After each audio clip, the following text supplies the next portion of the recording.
Treballem la veu una hora i mitja a la setmana durant 3 cursos.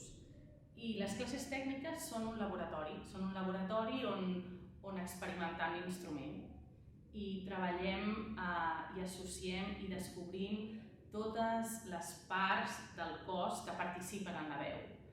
I tot això ho apliquem a la paraula, al text, i en alguna ocasió també a la veu cantada. Busquem no tant un resultat preconcebut, sinó una expressió personal, la necessitat de comunicar i de fer orgànic el llenguatge. Una actriu i un actor s'ha de fer responsable de la seva veu i del seu cos per transmetre les emocions amb la màxima claredat possible.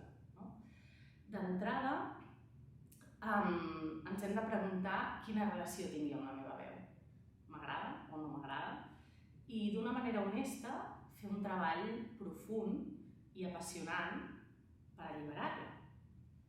Amb l'objectiu de treure el màxim rendiment de l'instrument que tenim, sigui quin sigui.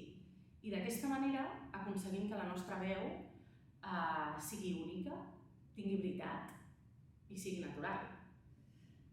Llavors experimentem amb el sistema respiratori, amb el sistema fonador, amb els ressonadors, amb l'articulació, i treballem tots aquests sistemes no tant des d'una vessant teòrica, sinó experiencial. Percebem tots els sistemes i els relacionem entre ells. S'han de suprimir tots els obstacles que impedeixen l'emissió lliure de la veu. S'han d'eliminar d'alguna manera totes les tensions físiques i mentals que fan que l'expressió no sigui lliure. La tensió és confusió. Llavors, a mesura que anem alliberant la veu,